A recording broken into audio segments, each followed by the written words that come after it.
Again, welcome everyone who's here. My name is Abella. I am the community manager for TheLi.st, and I have the distinct honor and pleasure today to introduce two amazing listers, Christina Wallace and Margit Detweiler, and they are going to be in conversation about Christina's new book that just launched yesterday. Congratulations. Yay. The Portfolio Life: How to Future-Proof Your Career, Avoid Burnout, and Build a Life Bigger Than Your Business Card. Such a good title. I want to talk about both of these people before we start. So Christina is a self-described human Venn diagram. She's crafted a career at the intersection of business, technology, and the arts.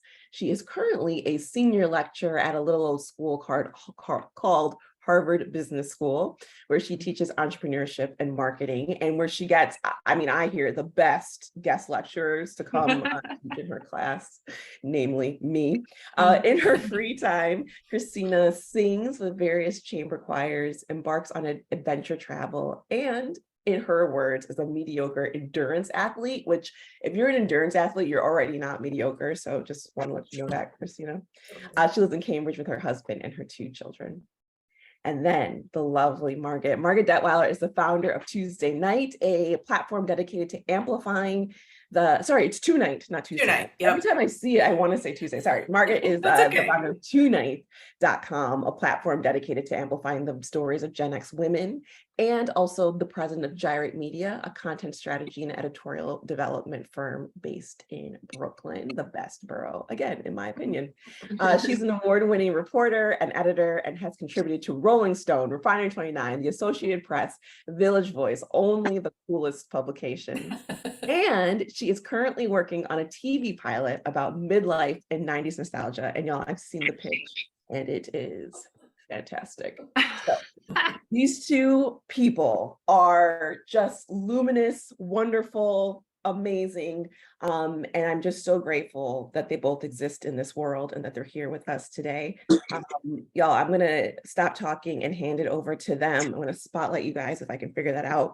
But Margit, you want to kick us off? Yeah, sure. Welcome everybody. I was thrilled to be asked to do this with Christina, who I've known for many years through TheLi.st and other ways. It's like one of those organic things, like, how do I know you anymore? I don't even know. Yeah, and we were just talking about this before before we all joined. Christina's written this wonderful, really wonderful book, and when I saw it, I was like, oh, The Portfolio Life. It is kind of like my story too, of having multiple jobs and how do you sort of, you're a multi-hyphenate, how do you marry those 2 things? And I've sort of figured some of that out, and I thought, oh, maybe it's for a younger audience. No way. I was like, oh my gosh, I want to take all the steps that she outlines in her book and just kind of revise my work structure, my relationships, my marriage, like all the things. So anyway, I love this book. I've dog-eared the hell out of it, and I'm just really excited to talk to you today, Christina. Thank you so much for doing this. I miss you so much. We used to live like just a couple of blocks from each other in Brooklyn. Yep. Now we have to hang out on Zoom. That's right. So maybe just let's kick it off by talking about what the Portfolio Life is and just kind of in a summary how it works. Sure. So I say a portfolio life, at a broad scale, it's about building a business model, if you will, for your life that gives you flexibility and resilience in the face of constant disruption. And I put it in that context because it is very much a product of the last 30 or 40 years of how we've gotten here from an economic standpoint, but also it is this incredible freeing opportunity for many of us to build a life that looks very different from the one that our parents and our grandparents had to build. And I say it roughly, it's built on these 3 tenets. 1, you are greater than any one job or opportunity. Your identity is so much bigger than just your work. Number 2, diversification will help you mitigate uncertainty and navigate change, whether it's externally driven or internally driven. And number 3, when not if, when your life changes, rebalance your life accordingly, right? Like a financial portfolio, it's an allocation across these different assets for the chapter that you're in.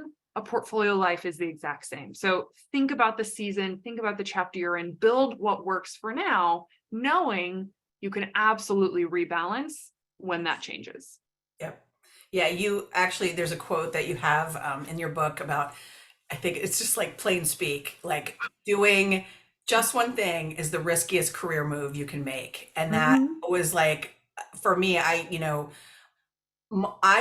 was laid off in 2008, and it was like, so I was kind of pushed into the kind of the portfolio life or multi-hyphenate world. Mhm. Um, and it wasn't necessarily a choice, but once I sort of figured out and navigated it, I realized pretty quickly that, yeah, diversifying, as you mentioned, and one of the pillars, diversifying like my work streams and my interests was a much safer bet than Mhm. putting all my eggs in the full-time gig. Can you Yeah. talk about that a little bit, like more on the diversification?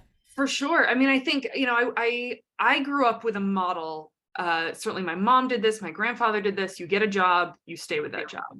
And whether it's the same company his whole career, like my grandfather who built cars for General Motors on the assembly line, or whether it's even just one function, one profession. My mother is an administrative assistant, and she's moved between roles and organizations, but she has been on this straight path. That was the model for a career. And I knew from the beginning that didn't work for me. And I think for a couple of reasons. One, I have a ridiculous number of interests and I don't want to focus. But two, because I started my career in the arts, on the nonprofit performing arts side, and I just saw everyone in the arts had a million things going always, because there was so much precarity. There was so much uncertainty. The jobs were not well paid. They certainly were not guaranteed. It was always like in flux. And I point to artists in the book. A number of my Yeah. case studies have creative components as part of their portfolio, because I think artists have been living this life and certainly have been experiencing this precarity far longer than the rest of us have. I certainly now think, anyone in media and journalism has also been experiencing this a decade or two more than everyone else. But in the waves of AI and ChatGPT, like lawyers are about to experience this level of precarity. Yeah. Accountants, there's a whole wave of white collar work that is going to be turned upside down in the next 5 years. And Yeah. if this is the only thing that you've ever done, and crucially, not just done, but if this is how you see yourself, I am blank, Right. it's going to be really hard for you to adjust. And we're all going to have to adjust. And so this is where I feel really lucky that I grew up without much of a safety net, that I started in this very precarious industry, because it created a desire to build diversification from day one, to be my own BATNA, as I say, my Yeah. own safety net, knowing that this is now the new normal. Yeah. Well, and you pull some of your experience from Harvard Business School like into this quite a bit, and sort of how we can like operationalize our not just our careers but our personal lives too, which is so fascinating to me. And you have like templates in the book, which is really cool. Can you talk more about the I can't speak. Operationalizing Yeah, of it, whatever that word is. Can you talk about it? Yeah, great. Yeah. So it really came out of a class I took in my second year when I was an MBA student at Harvard with Clay Christensen. And the class has this terrible title. It's like Building and Sustaining a Successful Enterprise. It's like the most throwaway title of a course.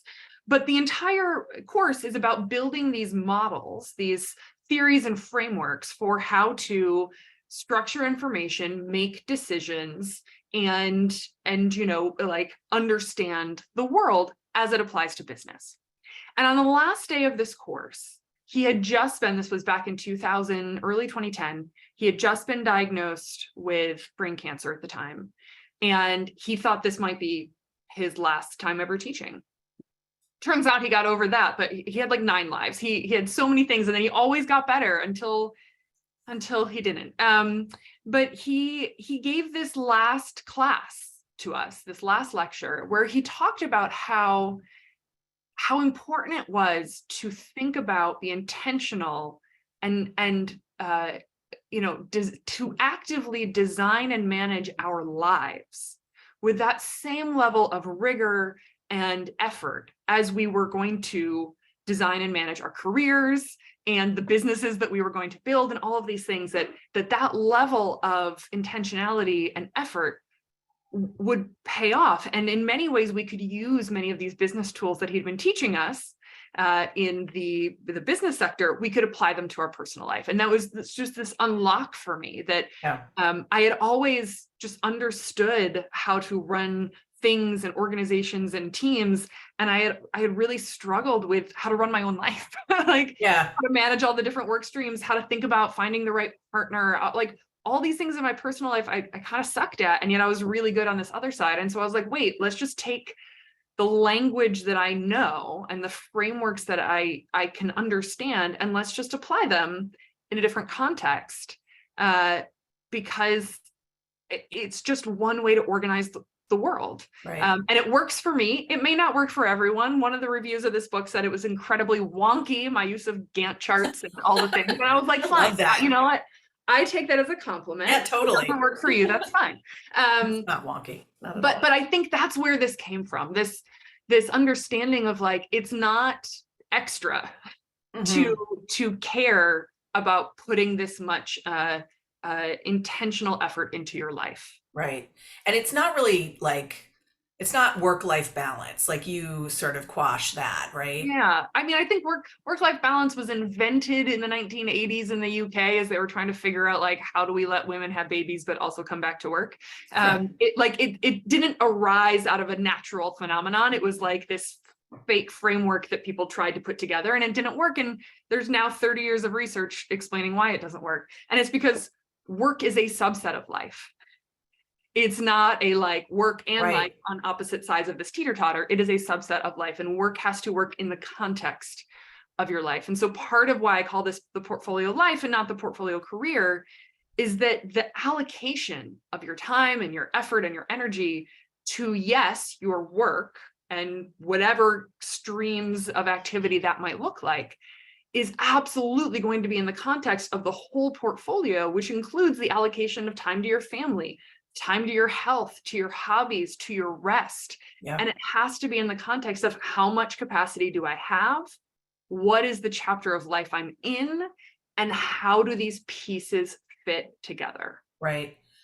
And, you know, I think for people who, if we're talking about folks who've had some privilege, some academic background, connections in life, have that, I think some people might say, that's challenging for me. How do I get to that place where I can kind of design my own life? Like, how do I get there when I don't really have, the means, so to speak? I mean, it truly starts from this place of identity. So much of what we understand is possible starts from the stories we tell ourselves about ourselves, right? That narrative in the back of your head of like, this is who I am. This is what I'm allowed to want. This is what I can bring to the table, where I am able to contribute. And if you have a really narrow box around how you see who you are, then you will only ever go for the opportunities, the paths that fit that box. So it starts from freeing yourself from a self-constrained box, which is why I start some of the activities around what's in your Venn diagram, helping you excavate the things that you were curious about, the worlds that you go down rabbit holes, the random hobbies you had maybe in high school that you haven't thought of in years, where you're like, actually, I could bring that to, I don't know. So really kind of pulling out this three-dimensional version of who you are from the beginning. And then starting from this place of like, how do you describe who you are that's not just tied to your current job title, right? What do you bring to the room? How do you see the world? What is that energy or that perspective or that skill that you show up with? And then thinking about how might that be wanted and applicable and valued in a whole bunch of different contexts. So there was a great example on the list yesterday, this morning, this question around a woman who recently had a divorce, wants to get back into the workplace, started Oh, yeah, I saw that. years ago in event management, Mhm. but now in her 50s is trying to figure out, like, how can I get back into event management? And several of us, myself included, chimed in saying, I mean, that certainly can be a path that she goes down toward, but she has all these other skills that she has honed from the last 20 years of raising 3 children and running a family and being the point person across all these moving pieces that are also relevant to what she brings to the workplace. That is not a pause in her professional development, and we have to go back to when she was last paid Right. to see what she brings today. All of that is what she brings. Yeah. And so using that as permission, finding the language, believing it yourself first, and then showing up with that narrative of, like, she would be an amazing chief of staff. Right.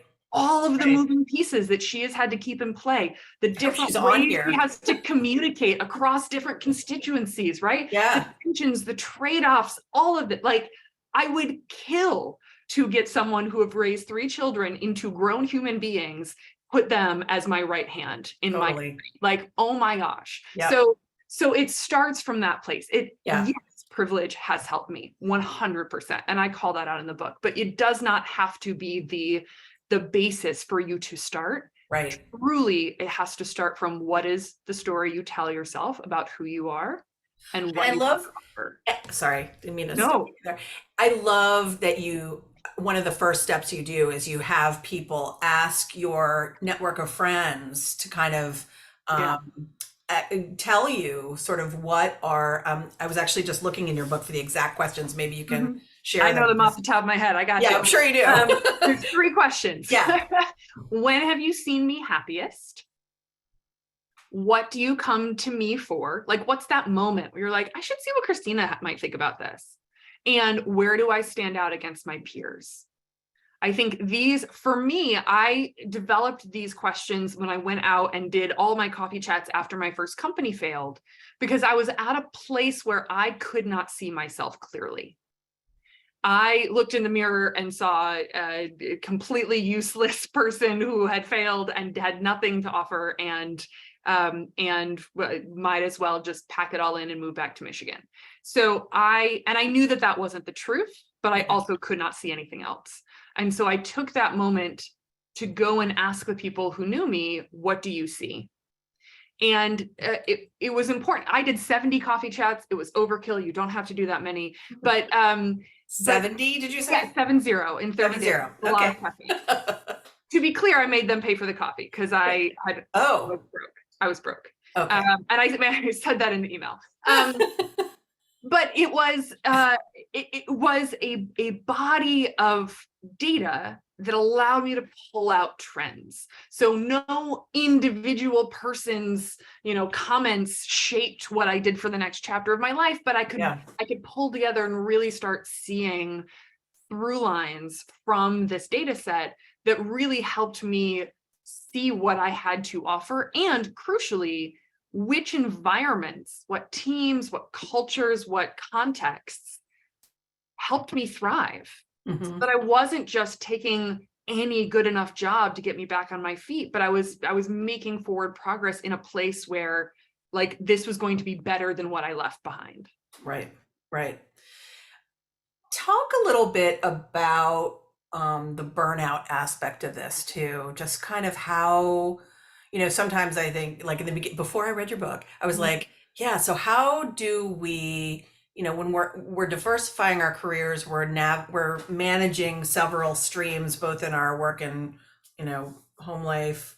And you just talked a little bit about this with, the sort of fallacy of work-life balance, but also, like, how do we make that time for rest, for spontaneity, for those kinds of things? Yeah, I mean, it certainly starts feeling like, oh God, I have to do more. Like, I'm already who wants me to do more. I get that. I feel that deeply. So part of this starts from a place of, if you're going to do more, you have to take other things out, right? There's a culling effect. And I talk about this in the book, how I used the Marie Kondo method on my calendar. I don't have a lot of clutter in my life. I've lived in very small spaces for a very long time, and I am diligent about getting rid of physical things, but I was actually really lazy about clearing out the things that had just taken up space in my life. Commitments that I had always said yes to, and so I keep saying yes to, even though they don't serve me. Communities that like actually weren't giving me what I needed anymore. Other things that people put on my calendar. They gave my time away, promising to introduce me to their friends for a quick pick your brain coffee chat, right? And then I wouldn't say no, and it just perpetuated. And so it started with looking at my calendar and really culling the stuff that like maybe it was what I needed in a previous chapter, but it was no longer serving me. And also being quite honest about like some of the things that I was doing in that particular version of it was not it. Yeah. And that was a moment where I was like, I need to make a big change in my my full-time day job. Like there was a reality that the promise and the day-to-day reality of that work wasn't lining up for me.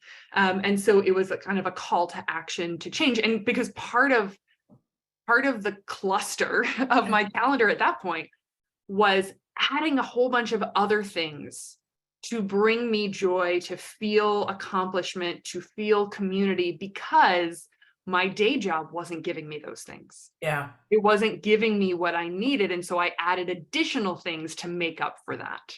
Right. And so part of this was a moment of, I need to find a new day job so I'm not having to make up for the lack of those needs, right? By adding additional effort elsewhere. So part of this is a culling. And then part of this is also a conversation around like, what do I need for this chapter? And what might I put on a back burner for now, right? So I am in a period of my life right now that requires ruthless prioritization. I've got 2 young kids. I've got this book. I've got a lot of moving pieces. And there are some things that I love dearly, like singing in a choir. That right now I can't do. I don't have the capacity for a once a week rehearsal. I don't have the space to be memorizing, cantatas in my free time. Like it's just, I miss it dearly, and it's on a back burner, but it's not gone forever. It's just like, I need a year or 2 more, and then I can come back. And that's realistic. So part of it is the juggle, the balance, what are you like, think about like a soundboard, like what are you dialing up? What are you dialing down for right now? How are you remixing it so that the total of what you are doing and committed to in any period not only doesn't exceed your capacity, but intentionally leaves room within your capacity. And I talk about this in the book on optimization of your time, where there's some research I point to in like manufacturing lines that say like the best run manufacturing lines, the ones where like it's all automated, they've worked out all the kinks, they could theoretically work 100% capacity all hours of the day. They max it out at 85% capacity, which when you do the math is about 6/7. Mm-hmm. So it sort of fits into this like historical biblical notion of like the Sabbath, that 1/7 of your time collectively should be unallocated, because what's that fraction? What is it? 1/7. 1/7. Yeah, it's about 15% if you're doing percentages. But it's so interesting because, as they point out in the operations management research, planned downtime is cheaper than unplanned downtime, right? So this notion of rest is cheaper than burnout. Right. But one way or another, your body is going to find its way into a horizontal position in your bed. It's only a question of whether you choose to put it there or whether it chooses to place itself there. Yeah. And so it's how can you think about building in space for not just rest, but also space for the serendipity, for the do-overs, recognizing we will make mistakes, we will need a buffer. I am absolutely guilty of planning my life as though everything will absolutely work out all the time, and I leave like no buffers for badness, for mistakes, for traffic jams. And so it's the acknowledgement that you have to build that space, or that space is going to insert itself for you. Do you think the pandemic actually sort of helped us? Because I know since then I have I keep Fridays, and I know a lot of people have done this, like keep Fridays as sort of sacred. Like that's when I allow for spontaneity. I allow for where I kind of make a lot of my doctor's appointments then. I just kind of like keep it loose and free. I tend to listen to music on that day. Like I just like it's my free day. I need to give it a good name. But do you think, I don't know, do you think that we've seen like a shift at all since the pandemic with people making time, more time for themselves? Yeah, I mean, I think what was interesting about the pandemic for, especially for many knowledge workers who were able to keep working, but just shifted to do it from home, is that it functioned in a way, this is going to be incredibly wonky, so stay with me. It functioned in the same way that many companies use what's called zero-based budgeting. So it is a very now popular trend among particularly ruthless finance offices that every year when they build the budget, rather than saying, well, this was last year's budget, and so, what do you think this year's like? We'll start that as a baseline. Do you go up 10%, down 10%, allocate whatever, but you start from like, what did you do last year? Instead, zero-based budgeting says, no, you start from zero. And you have to make the case for every allocation, every line item, every head count, whatever that is, from the ground up every year. And I think in some ways the pandemic wiped clean our calendars of the standing meetings, the PTA gatherings, the soccer practices, the whatever else. It wiped it clear, and it held it clear for a really uncomfortable period of time. Yes. So we couldn't just go back to normal, right? And then the point where we started layering back in, we were building back up from the ground. And I think many of us in that moment said, hold on, I want to try something different, whether it's keeping Fridays open, whether it's I want to work from home 3 days a week because I get the benefit of being able to parallel process dinner and laundry and a midday yoga class and whatever else, along with no commute. Whatever those things were, we got a chance to say, like, I want to design from a starting place that's clean, rather than take what exists and try to like chip off little pieces here, right? Like you take an existing really busy week and say like, I want Fridays clear, you'd have to cancel like 12 standing meetings. Right. But if you can start from Fridays are clear and protect it, it's a very different conversation. Right. And how can, from an organizational standpoint, how can managers, companies kind of support us in our own individual efforts to do this? Yeah, this is really good question. So I've actually been talking with a lot of companies throughout the book launch as they are thinking about burnout and, work-life balance-ish, how to keep talent happy, and particularly how to keep talent happy in an era of belt tightening where promotions might not be as easy as they came before. Certainly raises and other opportunities might be cut back. They're like, what else can I offer my team? And what I tell them is exactly this. You can offer them the ability to show up as a Venn diagram and find both how can you encourage and support the other things in their life outside of that work, whether it's allowing for a flexible schedule, whether it's understanding, how can we give you some, reallocate your time in order to make space for this thing that you care about. But also, are there growth opportunities in your organization that might not make sense on the surface, but pull in other skills you might have, other interests, other curiosities? Maybe you're in marketing, but you're like, I'm teaching myself to code. And they're like, okay, maybe your next role or your growth and stretch assignment can be an opportunity to connect those dots, and we'll find a way to let you practice that thing and build relationships in other departments within this organization, not because it necessarily, makes sense right now for me or for the company, but because in the long term, it's going to benefit me to have you both be happy and growing, but also to have you better connected to how all the pieces of this company fit and how we do the work that we do. So I think there's a huge benefit to companies who are willing to embrace this model for their employees, but it has to start with the leadership modeling for their employees. The leadership cannot show up day in and day out as workaholics who live and breathe their job title and say, no, no, no, but you are allowed to have a hobby. You are allowed to have a family. You are allowed to have a side interest that you can develop. But me, and the silent part is, and anyone who ever wants my job someday, I can't do that. That's Right. not for serious people. Right. So it has to start with modeling this behavior at the top. Right.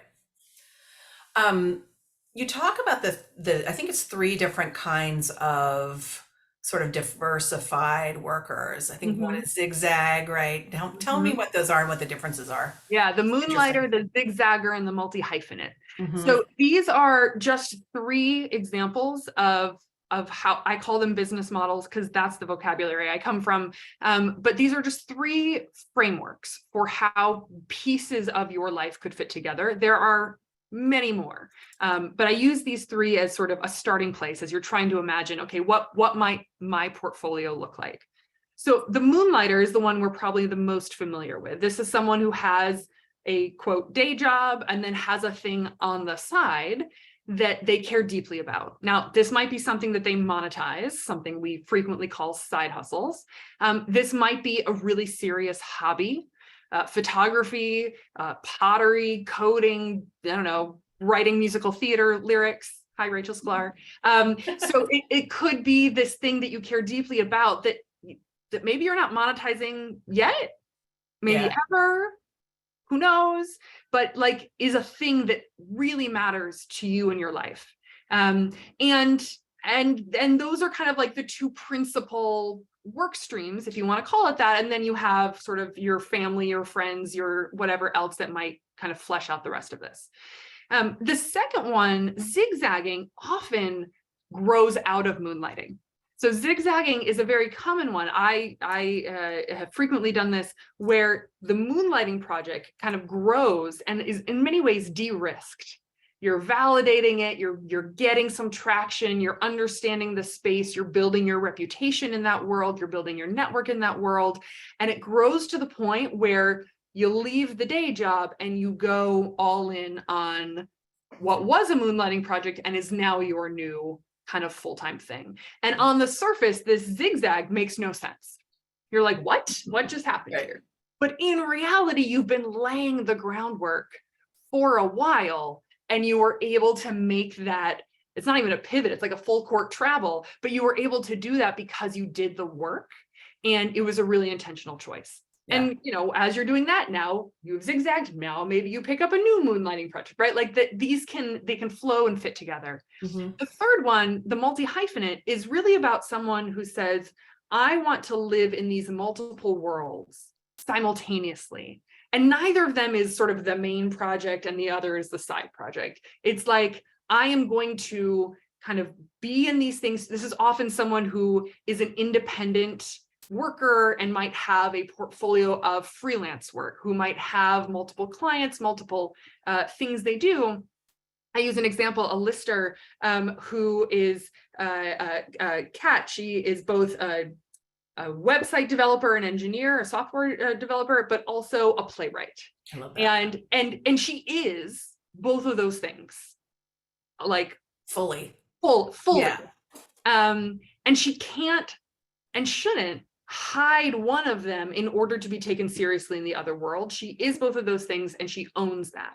And what is really compelling about this model is that it often puts you at the forefront of new industries, of new development, because you're sitting in these 2 worlds at once and you're visible to both worlds.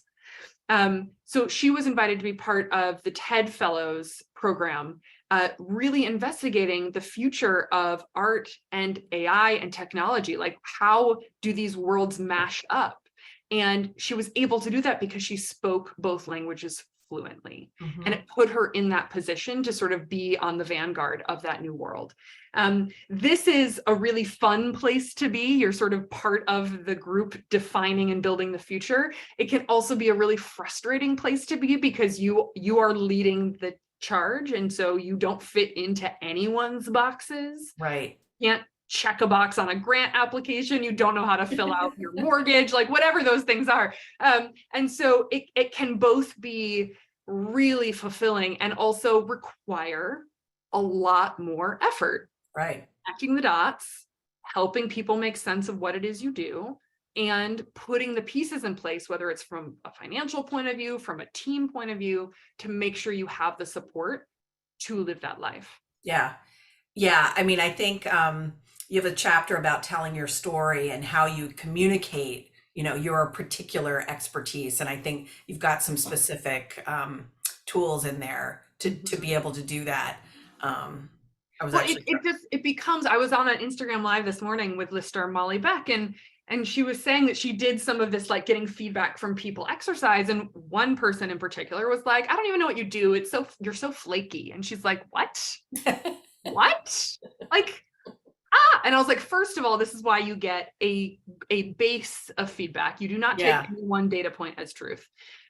But also, sometimes what they perceive as flakiness is simply they can't grok your path. Right. That, like, the data points don't line up to a narrative that they are familiar with. And so this is where part of this work is to over communicate how the pieces fit together, who you are, what you have to offer in a room, and to be really intentional about laying that groundwork, dropping those seeds in place, so that when people find you, wherever they find you, they see your narrative and not just the data points on your resume where they're trying to make sense of it. Right. Do you have tools that you come back to time and again for this kind of work? I know you have spreadsheets and things in the book. And PDFs and things. Spreadsheets, all the things. Google spreadsheets are my favorite. So, the big one that I have been leaning on for years is my personal balance scorecard. And I have this in the book. I have downloadable versions of this on my website that I point people to, but it's a way to, at a 30,000 foot view, kind of pull in all the different pieces of my life that I care about. And it's not really about setting goals as much as just understanding, how does what I say I want for my life, how does that fit together? Mm-hmm. Particularly, how does that line up against how I'm allocating my time and my energy? So I say, across the way I set my personal balance scorecard, I have targets for my health, for my finances, for my family, and for my professional, my work, my work there.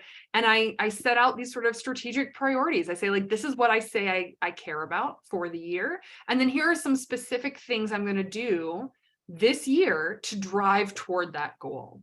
And it gives me a way to set that in motion at the beginning of the year. That's like 80% of the value, honestly, is just figuring it all out and writing it down. And then I can check back in at the 6-month mark and then at the end of the year to say, like, how did it go? Am I doing what I say I'm going to do? Yeah. And if I'm not, is it because I didn't have the time to do it? Like, I just couldn't execute on it? Or is it because I didn't actually want it? Yeah. I need to be a little bit more honest with myself about, like, okay, well, what do you want? Yeah. Right? Because sometimes, again, it's the stories we tell ourselves about ourselves. I want to be the type of person who eats salad 7 days a week. I am not a person who eats salad 7 days a week. So I can either be honest about that, or I can keep setting that as a goal and I can keep failing, right? It's one of the two. And so part of this is getting a sense of, like, what do you care about? What impact do you want to leave? What imprint of your life do you want to have? And then how are you actually allocating the days and the hours and the minutes of your life against those desires, right? How we spend our day is how we spend our life. And so it's a way for me to put a little bit of rigor against this big idea that's like, I want my life to matter. Okay. Totally. So, and if you don't get to that cello, it's okay. It's okay. I appreciated that. She has in her, like, in the personal balance scorecard, it's like the list of all the things she did. I think this is a much older one, right? But like, pay student loans, did that, like, run 365 miles this year, and then practice cello 3 times a week. Current, nope. Yep. I was like, yeah, because, like, right. And then you said this wasn't the right goal, reframe for next year. I thought that was really interesting. Like, look at it. Why didn't you do it? And then rethink it.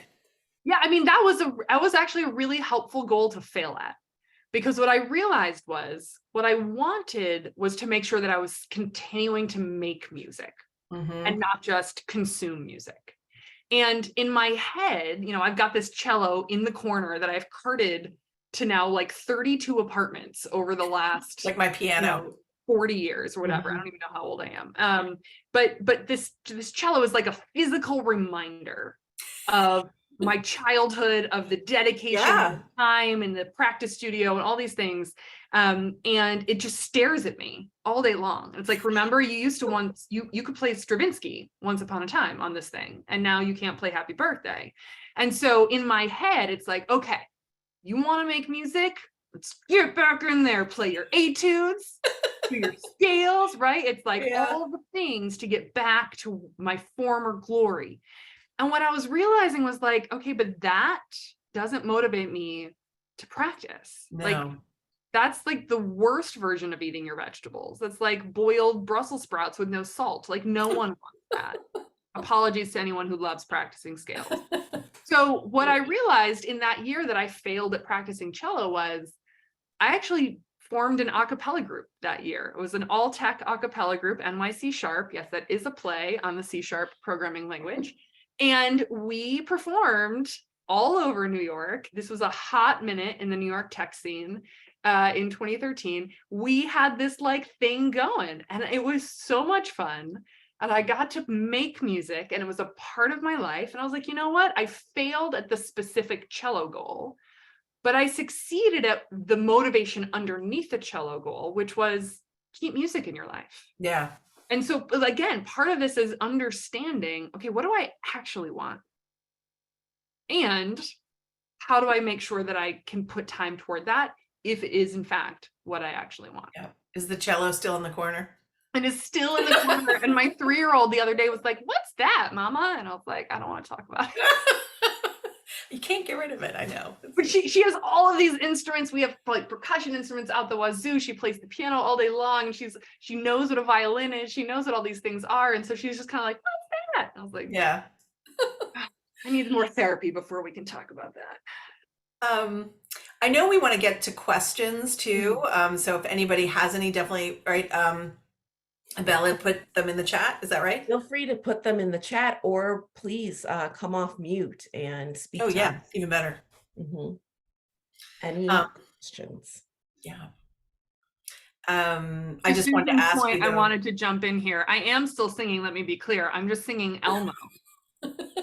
And a wide variety of Frozen songs, rather than singing like Mendelssohn's Elijah and the Fauré Requiem.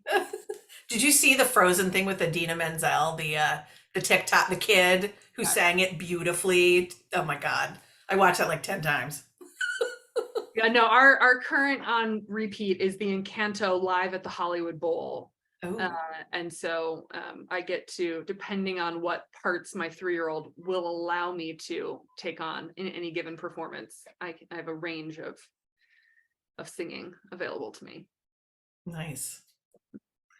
Anybody want to hop in? I have a question for the audience if they are so inclined to answer in the chat. But Christina, there's so many things that you said that were so, I just feel like countercultural or risky or brave, like this idea that you would ask yourself, what environment helps me thrive versus who's going to hire me? Because that's the environment, like there's just so much bravery, frankly, that's required in what you're suggesting, that you would think through and be intentional about what do I want and what was I good at and what makes me stand apart, and then I'm only going to pursue that thing versus what coming from a place of scarcity and maybe fear and taking roles or constructing a life that is not based on those questions. So I'm curious for the people in this room, if you want to share in the chat or if you want to come off mute, like, one, what resonates with you about anything that Christina said, but also, what I wrote it down here. You said, Christina, what are the things that take up space in my life? And what are the things that I need in this chapter and what needs to be in the back burner? So any three of those, like y'all, as you're listening and you're thinking through, what are the things that are taking up space that you might want to put on the back burner? And then what are the things that you want to move to the front and have be very present in your life? I'm curious. And I don't know if Jane, if you came on video, I don't know if you're trying to talk. Oh, no, but I can let you finish your sentence. No, that was my sentence. Oh, well, Christina, I know one of the things I always admired about you was you had a failure after business school. You started a company and it failed. And I thought, this is so great. She's going back to Harvard Business School to let the kids know, look, I'm successful now. So can you talk about failure? Sure. Failure has been a big part of my story. And I think to Abella's point, part of that is what gave me the bravery to make sure I knew what I wanted and go toward that. Because it's a little bit like, I remember there's like this adage, it's like a fish is going to feel stupid when he tries to climb a tree. Right? Like we all have things that we are amazing at, and in certain spaces where we are really our best selves. And then you put you in a completely different context and you fall flat on your face. And you're like, wait, is it me? Do I have to fix myself? And you're like, no, just you're a fish, like go find some water. So, and so for me, that failure was really helpful. I had never failed at anything in my life up before that point. And part of that was a selection bias, right? I had created this story that I was successful. And so I started opting out of things that I thought I might not be successful at. This is why I take great pride now in being a mediocre endurance athlete, because part of recovering from that failure was learning to do things that I was bad at and to not quit, and to keep trying under the narrative of like, I work hard, I show up, and I do my best, even if I'm not at the top of the pack. And running half marathons very slowly was like exposure therapy for being bad at something. So that's a big part of this. But the reason I think failure is so important for us to develop that muscle in, if you practice failing in small ways, number one, you can avoid failing in big ways, right? This is the entire premise of experiment-based entrepreneurship. But it's also this notion of like, in an uncertain world where everything is changing constantly, failure will be part of your story. Yeah. By choice or not, whether it's because of something you did wrong or whether it's external events, forces, disruptions, whatever, that just changed the game halfway through, failure is going to be part of your story. And so learning how to get back up, to learn from it, grow from it, and move forward is a skill you're going to have. In order to be effective. And we see this is part of how portfolios are designed, right? We literally design diversification in portfolio theory in order to accommodate the idea that any given bet may not pay off. Mm-hmm. But collectively, the portfolio will result in the return you need against the risk profile that you've designed it for. Yeah. And so to increase your risk, intentionally designing greater risk in your portfolio gives you the opportunity for greater returns, greater rewards, as long as you are comfortable that any one of these bets may not pay off. Yeah. I always like the Japanese saying, Nana karobi ya oki, 7 times fall down, 8 times get up kind of person. I thought that's what I want to be. I love it. Any other thoughts or answers to Abella's question? I just want to say, Christina, I gave up singing too when I was in your same season, and I'm getting back into it now. So there's lots of hope. There is. I mean, when I've been singing in various chamber choirs, community choirs, amateur choirs ever since I left college. And there's always this like really noticeable gap, right? There's like singers all the way up until about 35, and then they come back at like 58. And there's a little bit of this like consternation of like, where is the middle? Where are the 40-year-old choral singers? And now I know, I'm 39 now, I can tell you they're at home dealing with sick children. Absolutely. They are at home figuring out how to make the freaking presentation that's due tomorrow for 3rd grade science class that you literally told me about an hour ago. Yeah. So that is where the 40-year-old choral singers are, and they will come back once they are able to slot that back in. But I fully understand now the donut community choirs. Yeah. Well, I also say, like, the media lifts up those rare 1% of 1% who have managed to combine art and commerce and phenomenal success at the moment they're successful. And so that's what we see all the time in the media. Yeah. And so you think, like, wait, why am I, why can't I be at that pinnacle? But it's like every season is different. And I feel like every career decision I've ever made has been based on what am I valuing most right now and who am I responsible for? And so it's shifted with that. And, like Margit, I was in media. So there was a ton of shifting. And Yeah. sometimes you have to shift for money, and sometimes you shift for creativity, and sometimes you shift because you have to take care of other people. But it's hard because, of course, there's a million people on the list who are also at that pinnacle. And then you look at the media and you're reading about these people who have managed to combine all of that. And that's sort of the thing you're striving for. But I think it's kind of something that for me personally, I had to let go of, because I had moments where I felt incredibly successful in my career and moments when I felt really successful in my relationships with my children, and, moments where I was successful personally and health and all that sort of stuff. So Yeah. like getting them all at the same time, it's like a lot to expect of yourself. yes. 100%. And I describe this as, I kind of decry the cult of ambition in the book, but I want to be clear, I'm very ambitious. I'm very ambitious, but I'm ambitious in different ways, in different seasons. Right now, I'm very ambitious, yes, about my book, but also about my family. I want to set up my young kids, my family, my marriage in a really healthy place so that we are on the path that I want for our future. And to do that, I went a bit sideways in my professional life, moving from being an executive and an entrepreneur to being a professor, where I don't manage anyone and I'm not building the future of any industry. I'm teaching those things. And I love it. It is an amazing fit for me, for who I am. I feel like a fish in water. Like, this is the wateriest water I've ever been in. It is a little bit humbling when you say, like, I am ambitious. It shows up in different ways for this chapter of my life. And I was just keynoting the Forte Foundation's breakfast last week, celebrating 20 years of getting more women into MBA programs. And the big question is, like, if we fix the MBA program, but we haven't fixed the senior C-suite program, like, how do we get more women in the C-suite?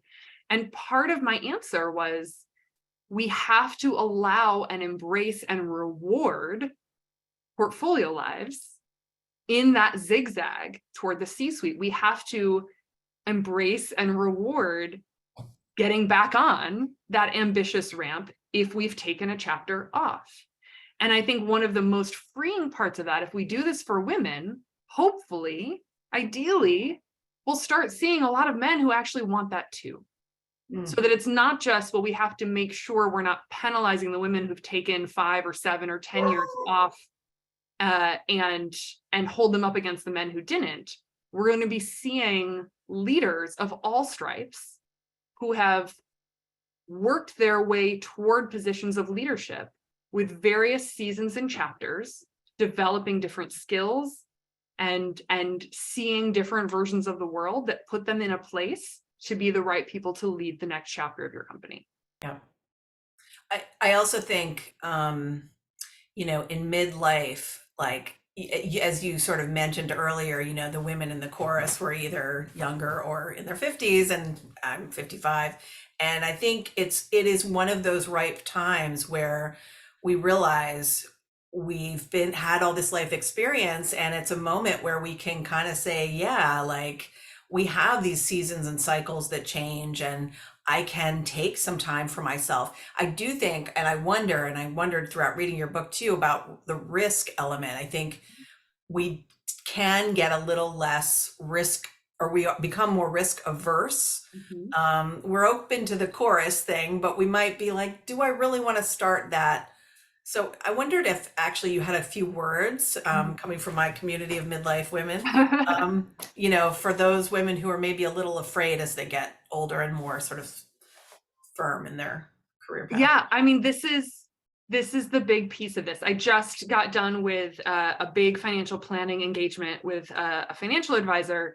And as we were putting together our projections for the next few years, the next 10 years, 20, 30 years, she said, you know, where are you willing, how are you willing to put some risk into your portfolio, right? From a financially investing point of view, I'm very conservative, more conservative than I need to be for this chapter of my life.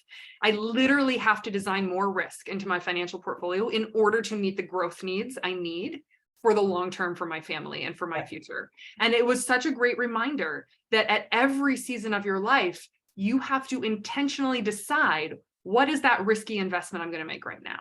So whether for me right now, it's like, I'm going to make a few angel investments. None of them are going to break the bank. I might lose it all. I might, but like one of them could shoot the moon. And what is the equivalent of that in your life? Is it like, maybe you finally go and take that stand-up class, Margit, and you're like, I'm funny. I could be a performer. I've got the face.